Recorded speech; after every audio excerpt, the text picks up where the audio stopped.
मैं गीतांजलि लेके आई हूँ नॉन स्टॉप खबरें बायन टाइम्स की ओर से। उत्तराखंड में पहली बार कोरोना वायरस की एक 56 वर्षीय महिला की मृत्यु हो गई। अखिल भारतीय आयुर्विज्ञान संस्थान ऋषिकेश में शुक्रवार सुबह कोविड-19 के लिए परीक्षण की गई एक 56 वर्षीय महिला की मृत्यु हो गई। यह उत्तराखंड में कोविड-19 रोगी की पहली दर्ज की गई मौत है। राज्य के स्वास्थ्य विभाग के अधिकारियों ने कहा कि मौत के कारण कई अंग की विफलता थी, क्योंकि महिला में अन्य स्वास्थ्य जटिलताएं थी।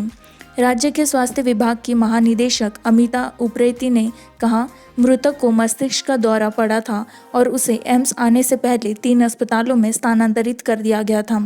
हम केवल उचित परीक्षा और ऑडिट और पोस्ट के बाद कोविड-19 संक्रमण के कारण को निर्धारित कर सकते हैं। वर्तमान में राज्य में कुल 57 सकारात्मक मामले हैं। महिला का 28 अप्रैल को सकारात्मक परीक्षण किया गया था। एम्स से कुल 3 सकारात्मक रोगी कम से कम सप्ताह में सामने आए हैं, जिनमें 2 कर्मचारी और 1 मरीज शामिल है।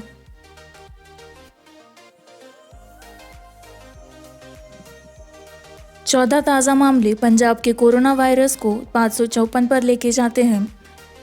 पंजाब में कोरोना वायरस के कुल मामलों की संख्या 554 तक पहुंच गई, क्योंकि मोहाली और फिरोजपुर से आज सुबह 14 और मामले सामने आए। राज्य के सभी 22 जिलों ने अब कोविड-19 मामलों की पुष्टि कर दी है और उनमें से 156 तीर्थयात्री है जो महाराष्ट्र के नांदेड़ के हजूर साहिब से लौटे हैं। राज्य के स्वास्थ्य विभाग को झपकी लेते हुए पकड़ा गया, क्योंकि इसमें तीर्थयात्रियों के प्रवेश की कोई रणनीति नहीं थी। पंजाब विशेष रूप से महाराष्ट्र से, जो देश के सबसे बुरी तरह प्रभावित राज्यों में से एक है। जहां तक कोरोना वायरस के मामलों का सवाल है, तीर्थयात्रियों के पहले जत्थे के राज्य में प्रवेश करने के 2 दिन बाद 27 अप्रैल को यह था कि तीर्थयात्रियों को छोड़ने के लिए दिशा निर्देश जारी किए गए थे। हालांकि तब तक नुकसान हो चुका है, जब तक कि 27 अप्रैल की शाम तक 500 से अधिक तीर्थयात्री राज्य में प्रवेश कर चुके थे। महाराष्ट्र सरकार ने नांदेड़ में तीर्थयात्रियों का परीक्षण करने से पहले उन्हें वापस भेजने से इनकार कर दिया। पंजाब के स्वास्थ्य मंत्री बलबीर सिंह सिद्धू ने कहा कि ठाकरे सरकार ने तीर्थयात्रियों द्वारा इस्तेमाल किए जा रहे निजी वाहनों की जानकारी भी साझा नहीं की।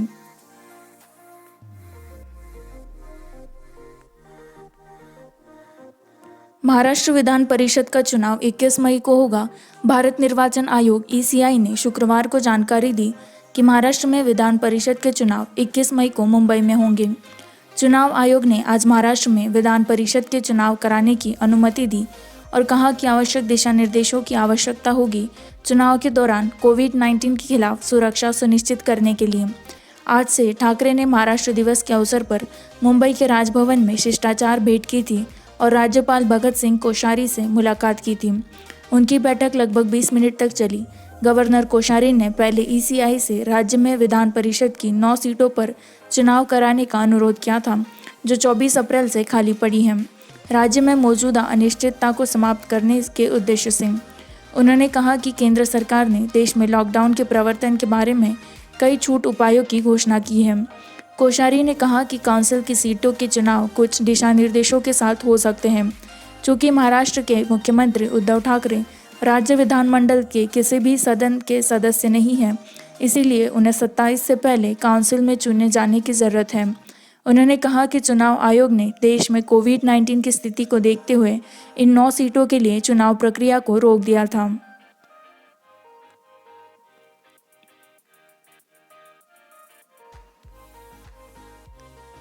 भारत का कोविड-19 टैली 35,043 तक पहुंच जाता है।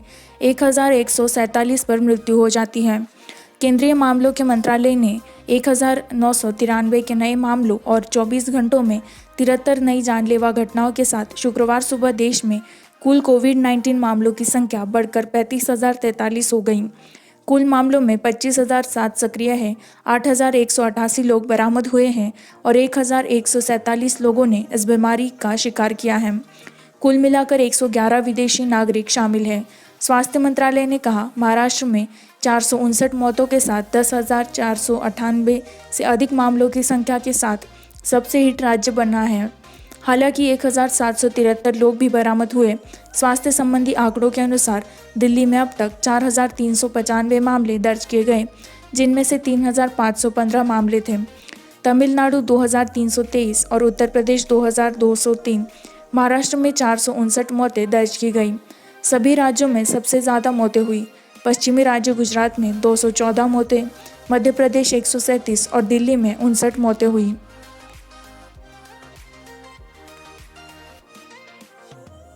महाराष्ट्र ने 10,000 से अधिक कोविड-19 मामलों में गंभीर मील का पत्थर मारा, 27 की मौत। 583 नए मामलों का पता लगाने के साथ गुरुवार को महाराष्ट्र 10,000 से अधिक कोरोना वायरस मामलों की गंभीर स्थिति तक पहुंच गया, जबकि 27 और रोगियों ने इस बीमारी के शिकार हुए। उनमें से 20 मुंबई में टोल को 459 पर ले गए। राज्य के एक विभाग के अधिकारी ने कहा, 583 नए मामलों को जोड़ने के साथ महाराष्ट्र का कोविड-19 टैली 10,498 था, एक गंभीर मील का पत्थर जो राज्य द्वारा अपना पहला संक्रमण दर्ज किए जाने के 53 दिनों बाद हासिल किया गया था। सबसे ज़्यादा प्रभावित मुंबई शहर ने अकेले 417 कोविड-19 की छलांग लगाई। उन्होंने कहा कि 6,061 लोगों की मौत हो गई है। उन्होंने ये भी कहा कि शहर में अब तक 290 कोरोना वायरस रोगियों की मौत हो चुकी है। उन्होंने कहा कि 27 और मरीजों ने इस बीमारी का शिकार होकर गुरुवार को राज्य में 459 लोगों की जान ले ली। आधिकारिक तौर पर 27 मौतों में से 20 मुंबई शहर से, 3 पुणे से, 2 ठाणे से, 1 नागपुर और रायगढ़ से थे। ठाणे डिवीजन, जिसमें स्वास्थ्य विभाग के अनुसार मुंबई शहर भी शामिल था, कुल 8,244 मामले दर्ज किए गए, 313 मौतें अब तक, उन्होंने कहा।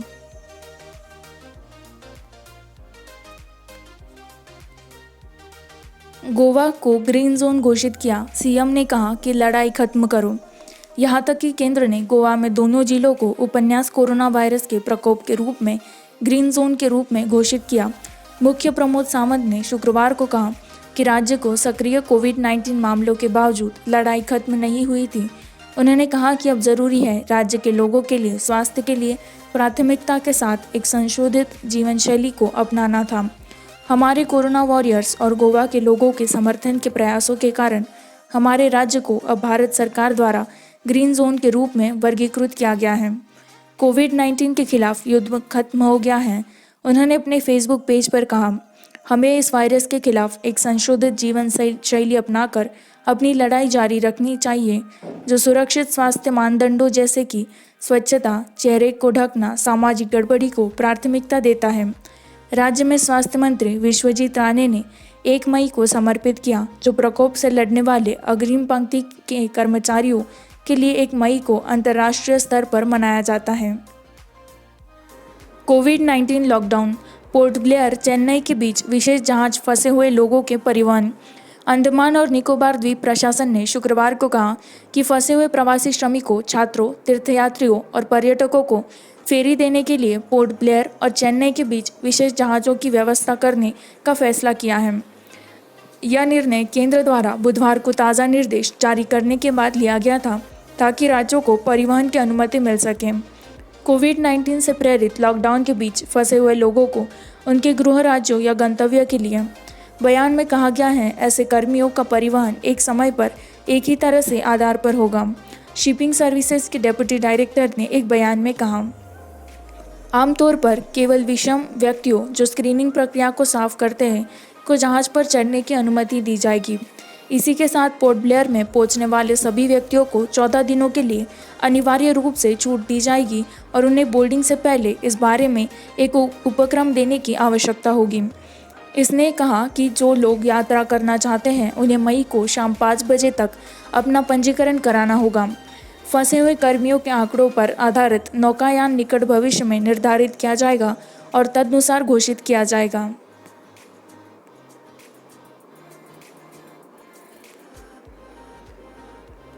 कोटा से 30 छात्रों को लेकर पहली बस बंगाल में आती है। राजस्थान के कोटा में राष्ट्रव्यापी तालाबंदी के कारण फंसे हुए 30 छात्रों को ले जाने वाली पहली बस शुक्रवार सुबह पश्चिम बंगाल पहुंची। पुलिस ने कहा, 2 छात्रों के साथ 30 छात्रों को ले जा रही बस बर्दवान जिले के आसनसोल में आ रही थी। उस पार पश्चिम बंगाल झारखंड की सीमा। 27 अप्रैल को पश्चिम बंगाल की मुख्यमंत्री ममता बनर्जी ने कोटा से 2,500 से अधिक छात्रों को वापस लाने के लिए व्यक्तिगत पहल की थी और उन्हें सोशल मीडिया पोस्ट में आश्वासन दिया था कि वे जल्द ही अपने घर लौटें। सूत्रों ने कहा कि छात्र 95 अलग अलग बसों में अपने गृह राज्य में आएंगे। हमने दुर्गापुर एक्सप्रेसवे पर बांसपोटा क्षेत्र में उनके जलपान की व्यवस्था की है क्योंकि वे दूर से यात्रा कर रहे हैं। घर की पूरी तरह से चिकित्सा जांच की व्यवस्था है। एक अधिकारी ने कहा, राज्य के स्वास्थ्य विभाग द्वारा छात्रों को चौकी में बांध दिया गया है। बसें राज्य के 3 अलग अलग क्षेत्रों कोलकाता, सिलीगुड़ी और आसनसोल की यात्रा करेंगी। सभी छात्र बसों में चढ़ने से पहले और बाद में स्वास्थ्य जांच से गुजरेंगे।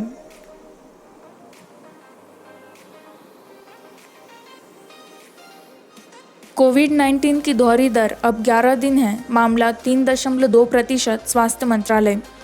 केंद्रीय स्वास्थ्य मंत्रालय ने गुरुवार को कहा कि कोविड-19 मामलों की दोहरी दर देश में 11 दिनों के भीतर सुधर गई है, जबकि लॉकडाउन लागू होने से पहले 3.4 दिनों के लिए और 3.2% पर घातक स्थिति दर्ज की गई है।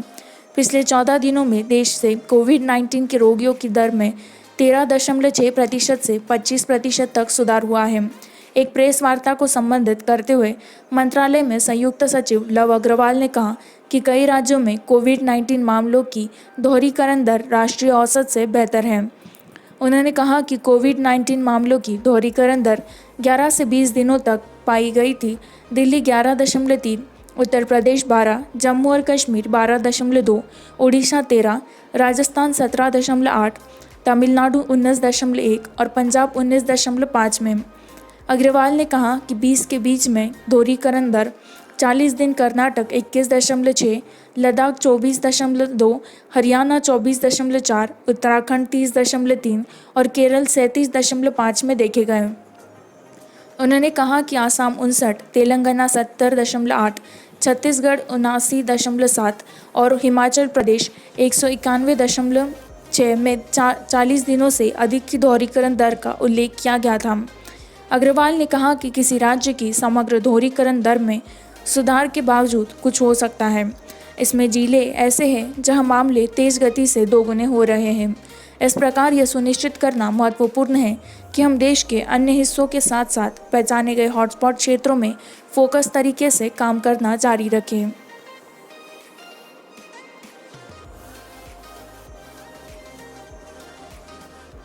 कोविड-19 लॉकडाउन।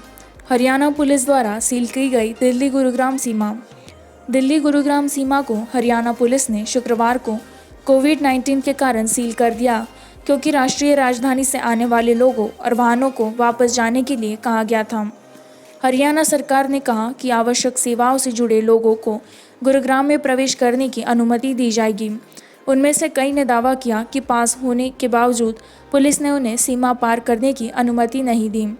मैं गुरुग्राम की इफ्को चौक के एक अस्पताल में नर्सिंग स्टाफ हूँ, लेकिन वे मुझे सीमा पार करने की अनुमति नहीं दे रहे हैं। हालांकि पुलिस मेरा पहचान पत्र देखोगे और मुझे देखोगे, लेकिन अब वे नहीं हैं। दिल्ली में रजोगरी के निवासी राहुल सिंह ने कहा, जिन्हें दिल्ली गुरुग्राम सीमा पर सैरू के पास रोका गया था। हरियाणा के डिप्टी सीएम दुष्यंत चौटाला 100 से अधिक पत्रकारों ने कोविड-19 के लिए नकारात्मक परीक्षण किया। हरियाणा के उप मुख्यमंत्री दुष्यंत चौटाला और 100 से अधिक पत्रकारों ने कोविड-19 के लिए नकारात्मक परीक्षण किया है, राज्य के स्वास्थ्य मंत्री अनिल विज ने शुक्रवार को कहा। हालांकि उनके पास कोरोना वायरस के कोई लक्षण नहीं थे। चौटाला ने बुधवार को कोरोना वायरस के लिए खुद का परीक्षण किया था। जनता के बीच टेस्ट और सभी पत्रकारों में जो प्रिंट और इलेक्ट्रॉनिक मीडिया के पत्रकारों, फोटो और वीडियो पत्रकारों को शामिल करते हैं, उन्होंने नकारात्मक परीक्षण किया है, विज ने जानकारी दी। महाराष्ट्र और दिल्ली में कुछ पत्रकारों को कोरोना वायरस से संक्रमित पाया गया। विज ने बुधवार को चंडीगढ़ में पत्रकारों के लिए विशेष परीक्षण की व्यवस्था की थी। कोविड-19 के खिलाफ लड़ाई में भारतीय पत्रकार भी अग्रिम पंक्ति में हैं, विज ने कहा था। नमूने हरियाणा के स्वास्थ्य विभाग द्वारा या विशेष शिविर में MLA हॉस्पिटल डिस्पेंसरी में लिए गए थे। पत्रकारों के लिए विभाग द्वारा स्थापित किया गया एक वरिष्ठ पत्रकार जिसने परीक्षण लिया था, उन्होंने यह कहा, यह जानना बहुत बड़ी राहत है कि मैं और मेरे सभी सहयोगियों जो मेरे जैसे हैं इस चुनौतीपूर्ण समय के दौरान विभिन्न घटनाओं को कवर करने के लिए मैदान में हैं। कोविड नकारात्मक है।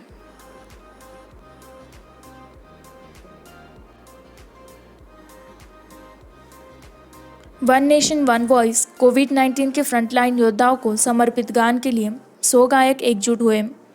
महान कार्यों के लिए कलाकारों द्वारा किए गए सबसे बड़े सहयोग में 100 गायकों का एक समूह जिसमें महान आशा भोसले, कुमार सानू और सोनू निगम शामिल हैं। उन्होंने कोरोना वायरस महामारी से लड़ने वाले अग्रिम पंक्ति के योद्धाओं के लिए एक गान रिकॉर्ड किया है।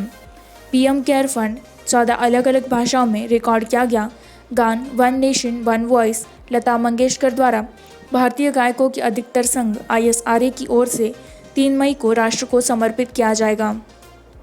यह 100 से अधिक डिजिटल में जारी किया जाएगा, टीवी, रेडियो और सोशल मीडिया जैसे प्लेटफॉर्म। पहल पर भोसले ने कहा कि गायक ऐसे कलाकार हैं जिन्होंने हमेशा जनता की भावनाओं को व्यक्त किया है।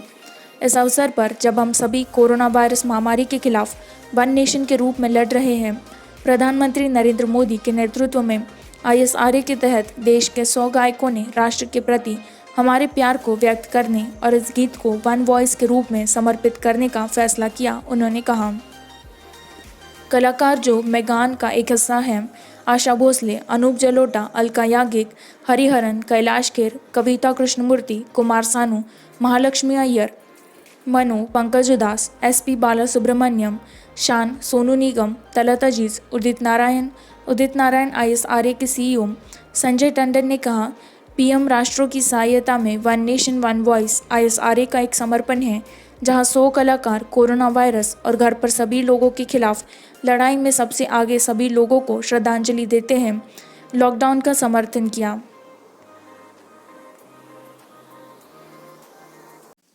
इसी के साथ मैं संवाददाता गीतांजलि आपसे विदा लेती हूँ। इसी तरह की नॉनस्टॉप खबरों को जारी रखने के लिए लाइक करें, सब्सक्राइब करें, शेयर करें।